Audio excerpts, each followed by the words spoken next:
إن الحمد لله نحمده ونستعينه ونستهديه ونستغفره ونعوذ بالله من شرور أنفسنا ومن سيئات أعمالنا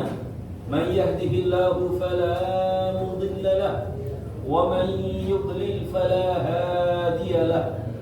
أشهد أن لا إله إلا الله وحده لا شريك له وأشهد أن سيدنا ونبينا وحبيبنا محمدا عبده ورسوله لا نبي ولا رسول بعده اللهم فصل وسلم وبارك وكرم ومجد وعظم على سيدنا محمد مفتاح باب رحمة الله عدد ما في علم الله صلاة وسلاما دائمين بدوام ملك الله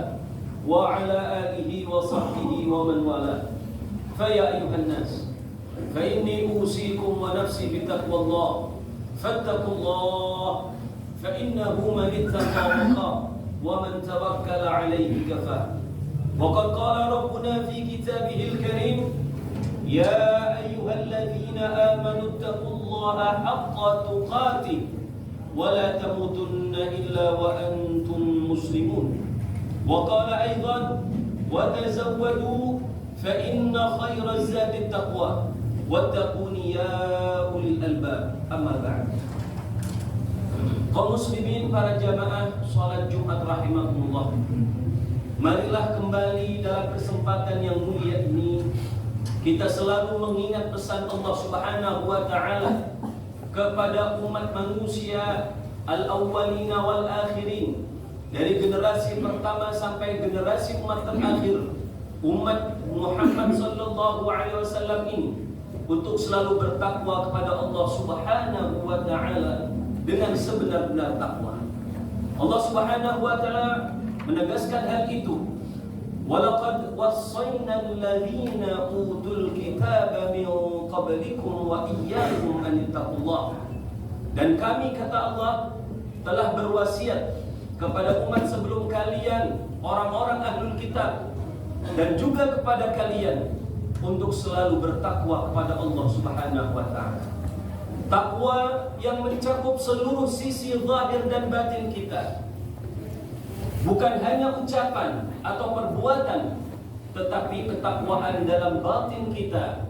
yang selalu membimbing diri seorang manusia untuk melakukan setiap perbuatan dengan niat-niat yang tulus dan ikhlas hanya kepada Allah Subhanahu wa taala. Hadirin kaum muslimin rahimakumullah, kurang lebih 80 tahun yang lalu,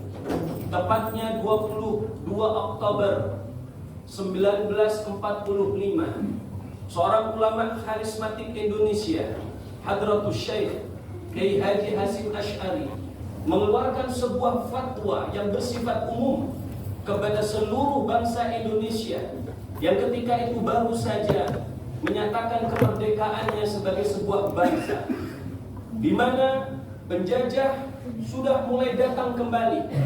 yang ingin menguasai tanah yang tercinta ini. Maka beliau mengeluarkan sebuah fatwa kepada seluruh bangsa Indonesia yang kemudian diikuti oleh seluruh ulama di masanya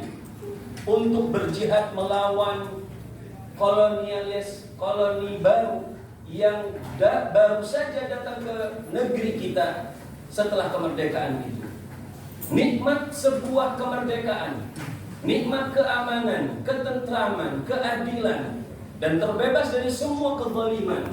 adalah salah satu nikmat yang terbesar yang Allah Subhanahu wa taala berikan kepada bangsa dimanapun di dunia, termasuk bangsa kita ini.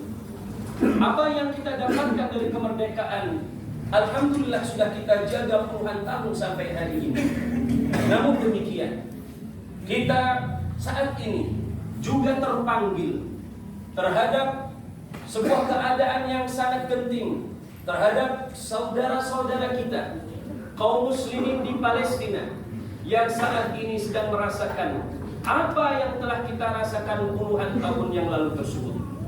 Sebuah negeri yang sudah lebih dari 70 tahun yang lalu dijajah oleh bangsa Zionis yang tidak mewakili agama Yahudi kemudian menguasai wilayah-wilayah Palestina dan mengusir orang-orang yang ada di sana dari negerinya. Dan saat ini perjuangan mereka sedang dalam puncak perjuangannya. Para mujahid telah turun ke medan jihad dan orang-orang telah bersabar menghadapi apapun yang terjadi terhadap diri mereka. Maka kita sebagai kaum muslimin yang terikat dengan ikatan ukhuwah Islamiyah, terikat dengan ikatan keimanan yang merupakan ikatan terkuat yang ada di jagat ini, al-urwatul wuthqa, maka kita telah terpanggil untuk bersama-sama sebagai sebuah kekuatan untuk juga mempertahankan dan membela hak-hak orang yang tertindas sebagaimana dulu kita telah merasakan. Sebagai seorang muslim, kita dituntut untuk melakukan jihad yang sama. Meskipun saat ini kita tentu tidak mungkin melakukan jihad dengan fisik kita, tetapi Allah Subhanahu wa ta'ala telah memberikan jalan yang lain, yaitu dengan jihad melalui harta benda kita. Jihad dengan harta benda di dalam ayat-ayat Al-Quran selalu disandingkan dengan jihad melalui fisik yang dimiliki setiap muslim. Bahkan tidak sedikit ayat-ayat di dalam Al-Quran yang menceritakan tentang jihad, maka Allah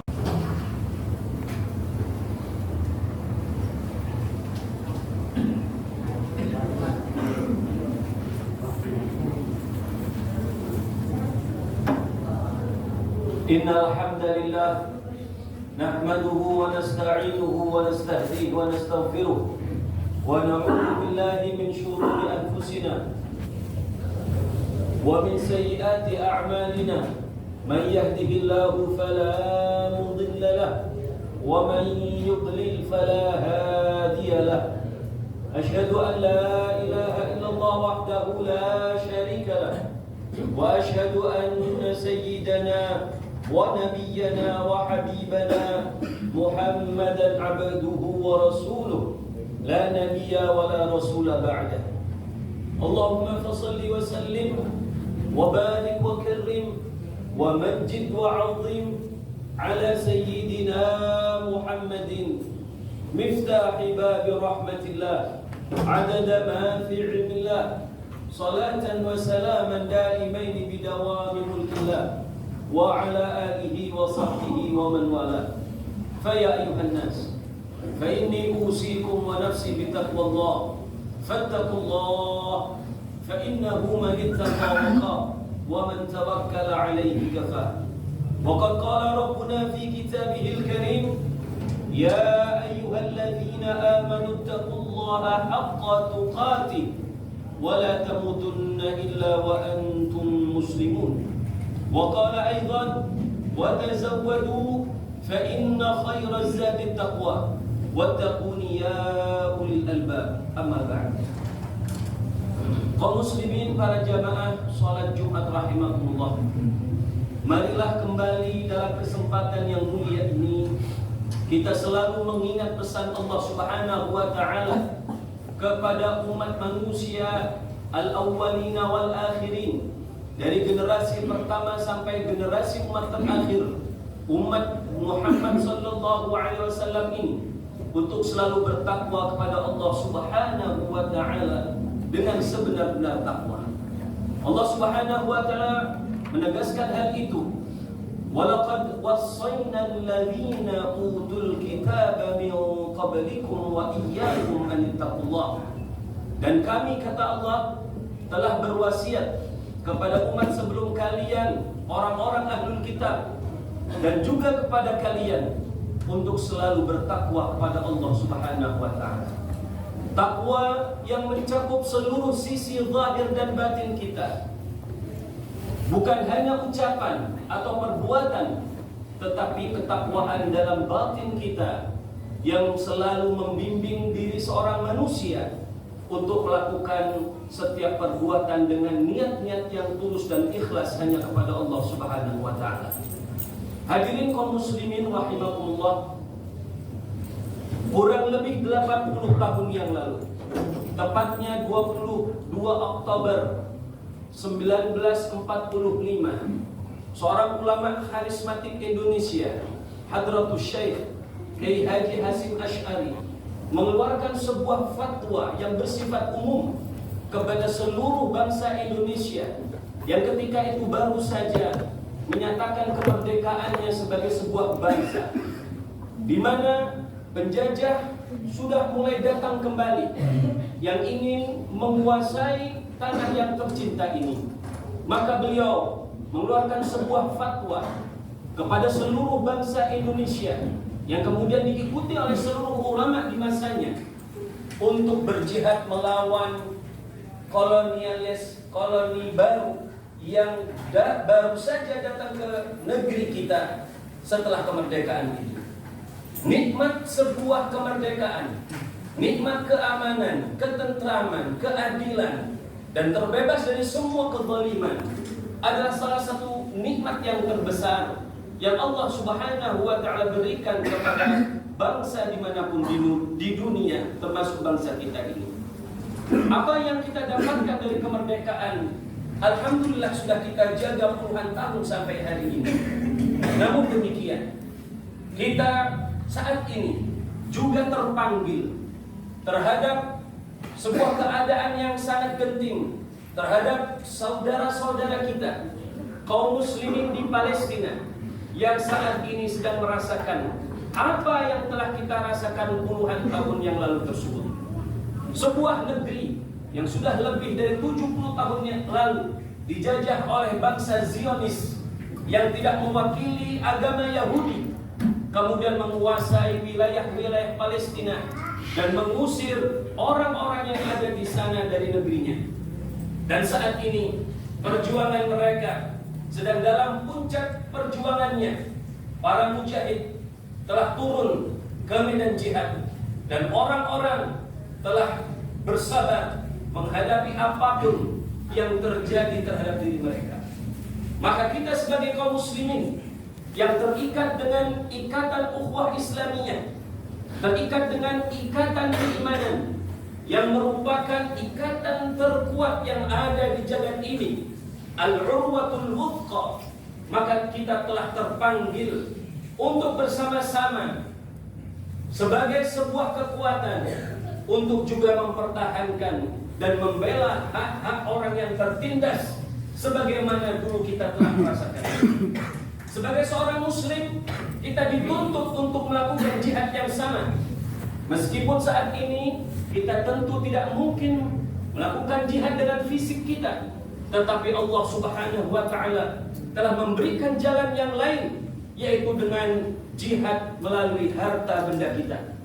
Jihad dengan harta benda di dalam ayat-ayat Al-Quran selalu disandingkan dengan jihad melalui fisik yang dimiliki setiap muslim. Bahkan tidak sedikit ayat-ayat di dalam Al-Quran yang menceritakan tentang jihad, maka Allah